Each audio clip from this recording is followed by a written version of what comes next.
Bawang merah, bawang putih. Alkisah, di kampung Dadapan Yogyakarta, hiduplah sebuah keluarga kecil yang terdiri dari ayah, ibu, dan seorang anak gadis mereka yang bernama Bawang Putih. Meskipun mereka keluarga sederhana, tapi mereka hidup dengan tenang dan damai. Hingga ketika ibunda Bawang Putih sakit dan meninggal dunia. Sepeninggal ibunda tercintanya, Bawang Putih berubah menjadi anak yang pendiam dan menyendiri. Tentu saja ini membuat ayahandanya turut prihatin dan bersedih. Tidak jauh dari rumah mereka, tinggallah Mbok Randa yang memiliki seorang anak gadis seumur Bawang Putih. Bawang Merah namanya. Sejak ibunda Bawang Putih meninggal, Mbok Randa sering berkunjung ke rumah Bawang Putih untuk menghiburnya. Melihat ketulusan Mbok Randa, ayah Bawang Putih pun berniat hendak menikahi dia. Bawang Putih setuju, karena dia akan mendapat ibu baru dan teman bermain selagi ayahnya pergi keluar daerah untuk bekerja.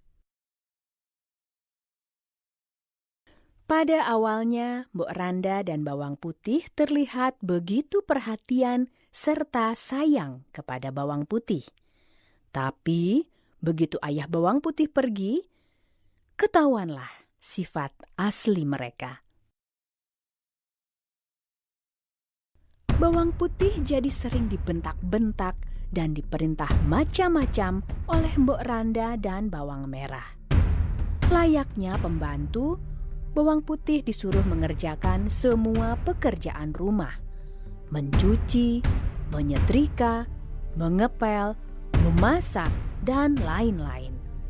Jika tidak dikerjakan, Bawang Putih akan dimarahi serta dipukul. Bawang Putih tidak bisa melakukan apa-apa selain mengerjakan semuanya sembari menangis. Ia jadi kembali teringat ibundanya almarhum yang dulu selalu menyayanginya. Suatu hari, Bawang Putih sedang mencuci baju di sungai. Tiba-tiba, sebuah baju milik Bawang Merah terbawa arus sungai lalu menyangkut di sebuah pohon yang tinggi. Bawang Putih pun bingung bagaimana mengambilnya. Dalam keadaan bingung, seorang nenek raksasa bernama Nini Buto Ijo datang hendak membantu. "Ndok, nenek bisa membantumu, asal kamu mau membersihkan rumahku." Tanpa pikir panjang, Bawang Putih menyanggupi. Ia pun menepati janji membersihkan rumah Nini Buto Ijo yang besar dan kotor sekali. Setelah selesai, baju yang hanyut itu dikembalikan. "Ini ada hadiah buatmu. Kamu buka setelah sampai di rumah ya," ujar Nini Buto Ijo. Bawang Putih menurut. Ia menerima sebuah labu dari Nini Buto Ijo. Sesampainya di rumah, Bawang Putih pun membuka buah labu tadi. Betapa kagetnya ia karena ternyata buah labu itu berisi perhiasan emas yang banyak sekali. Melihat saudara tirinya mendapat hadiah begitu banyak, timbul rasa dengki dan sirik dari Bawang Merah. Ia pun segera melakukan hal yang sama dengan apa yang dilakukan oleh Bawang Putih tempo hari. Saat baju cucian Bawang Merah menyangkut di pohon tinggi, Nini Buto Ijo muncul lagi dan menyatakan hal yang sama seperti yang pernah ia katakan pada Bawang Putih. Tanpa pikir panjang, Bawang Merah mengiyakan apa yang menjadi syarat dari Nini Buto Ijo itu.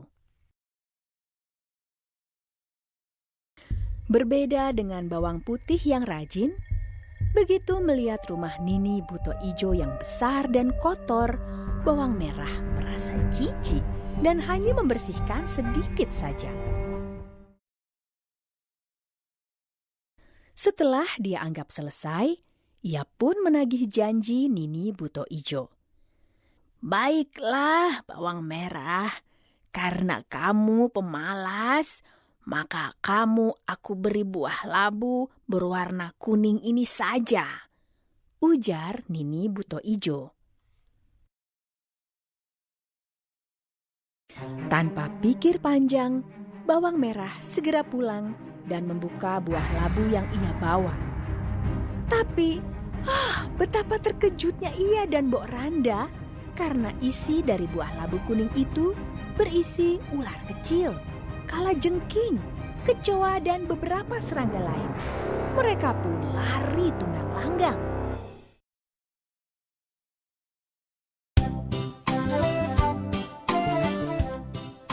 Pesan moral, sifat serakah tidak akan membawa berkah.